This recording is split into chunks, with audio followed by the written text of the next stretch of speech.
about 7 or 8, I had a very serious blood condition. Very sad. And I had to actually be in the hospital for about 6 weeks. Very sad.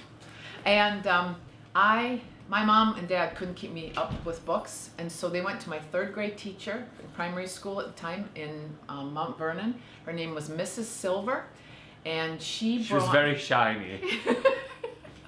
She brought me a huge box of books because I read through everything that was in the hospital's library. I'd read through everything that my other teacher had sent me, and I just read everything I get my hands on. And ever since then, I don't remember ever being without books. My first book that I remember was Enid. It was Naughty, and it was a naughty book that it was. I can't remember the exact title of it, but I actually still have the book. It's got crayon coloring all over it and drawings and writing. And you only got it last week. I did.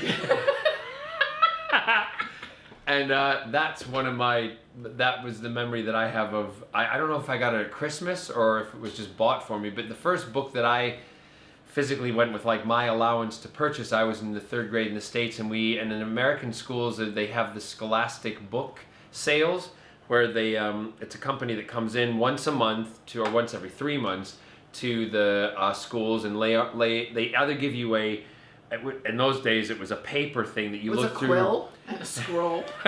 To look through to find what books you wanted. And my first book that I bought was Encyclopedia Brown. Brown.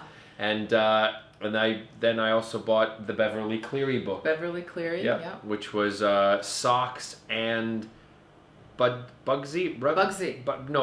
Scugsy it was about a dog. Yeah. But yeah. Well, you know what's funny? Oh no, actually my penguin book.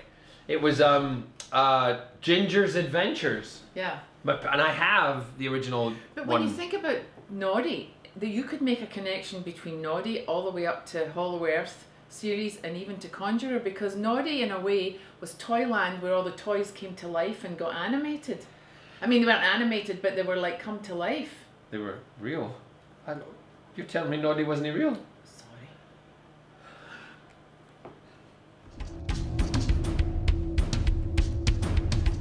Do you think we'd get anything done? No, if we wrote together? No. We do the character building and all the kind of outline and talking about stories and basically all the notes and put all the stuff together. Then she does the writing. Yeah. I don't do the writing. I do all the hard work. All the hard work, and then I sit back with the vodka soda, and then she calls me and says that, and I go, yeah, great, glug. And then he usually comes in, he'll let me do one big, I don't mean he'll let me do it, but I just don't talk to him about it until I get a decent draft. Not my vomit draft, but like something that's going to look close to the finished product. And then, because, things change when you write, and then I give it to him, and then he'll make some comments, or he'll decide, usually if I change anything really big that we decided on, I'll call him ahead of time.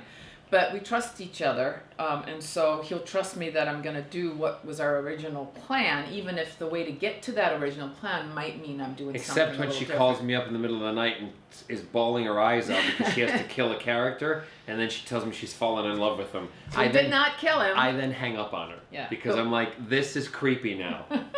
But we did not kill him. No, we didn't. And he's a good character.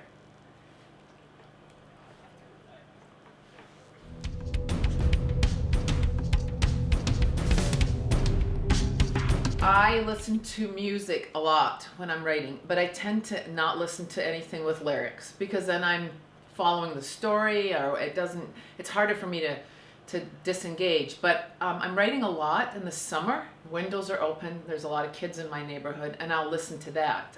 So I have a bunch of playlists that I have that are my writing playlists that are a combination of jazz, classical, and but mostly instrumental stuff. There is actually a playlist for this book. It's sort of a soundtrack for the book. It's on Spotify. And it's on Spotify, and it's called Remy's Playlist.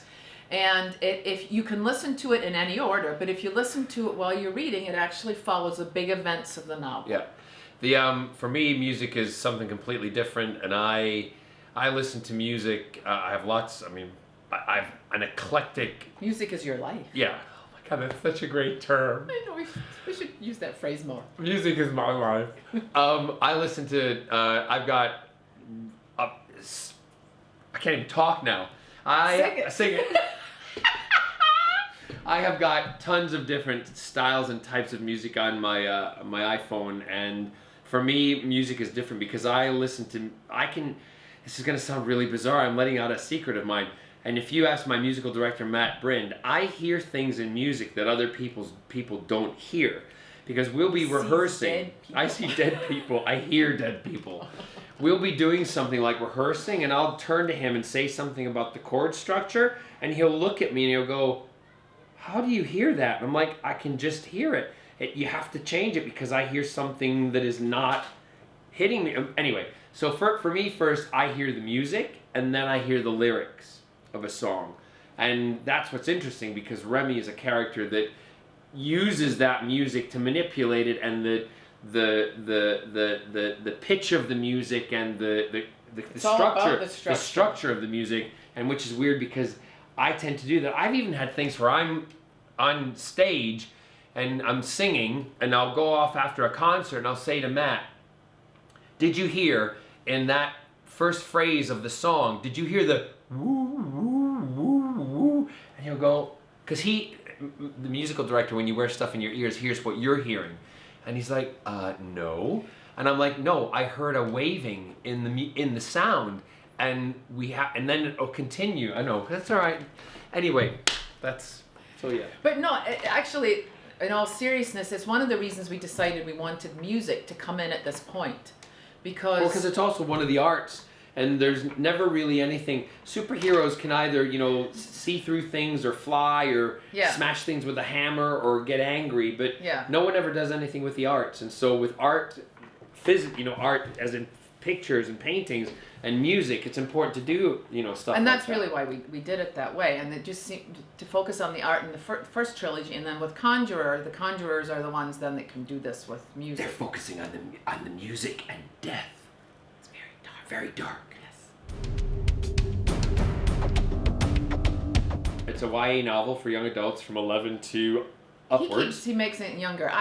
13, sorry. I think 13 is probably... 13. So if your kids are under 13... It's up to you. It's up to you. But if you think they're worldly enough and they know a lot, then go with let them read it. But we would have let... my kids read it. And if I had kids, I'd let them read it under 3. And that's just not saying that as the people behind the book, but it's saying it if I were a parent and she was a parent, because we're not very close-minded, are we? No. I never took a book from my kids. If I saw them reading something that I let them read it. I might go, then I'd let them read it, and they take from it what they want. But it's also discussion. Right, and then that's what's great about reading. It causes discussion, and you ask questions if you don't understand something. Or you then go ask your best friend in the playground and go, what does that mean? Yeah, I read a lot of great books because I was reading what my kids were reading. Yeah. And I think that's a good thing to do.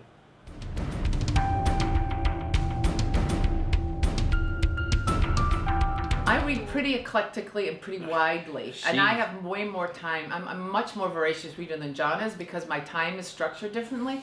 I also get paid. I mean, I'm an English professor, and I get paid. Part of my job is to read, so I'm much more widely, and I send him a lot of books and say, read this, you'll like it. But I also like I like when I look at covers of a book. If the cover intrigues me, that's why with our book I was the one who said the cover has to be engaging.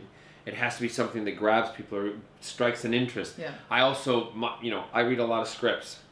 I'm constantly reading scripts, so. The style of writing that I read is different from the style that Carole reads. But I also, this last month and a half, I've gone back and bought a lot of the books that I got as a kid and started rereading them, like Incredible Journey, The Outsiders, the Beverly Cleary stuff. In fact, Encyclopedia Brown, I bought 3 of those.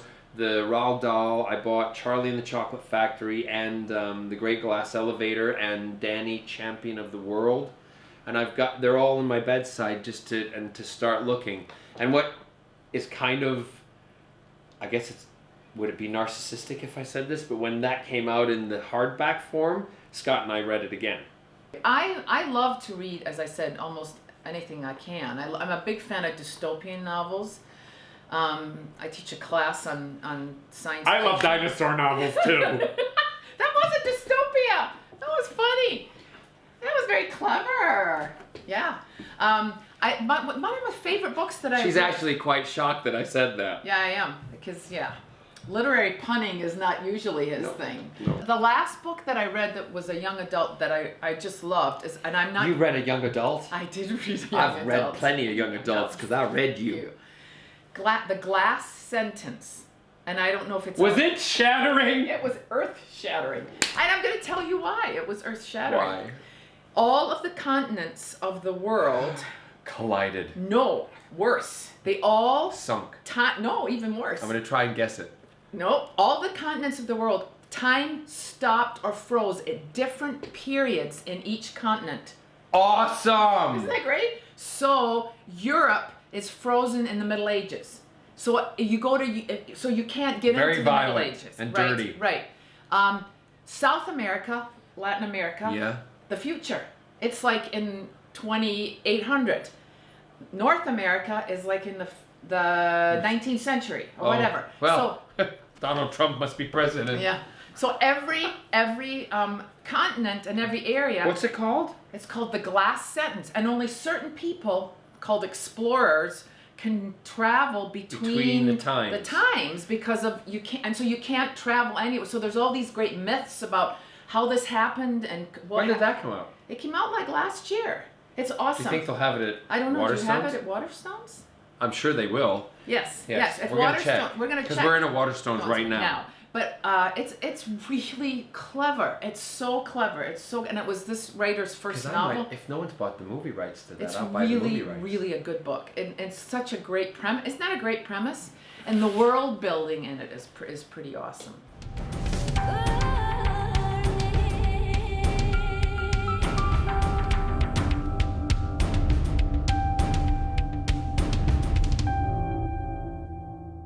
Read books, read books, read books, read books. Buy your books at Waterstones. Read books.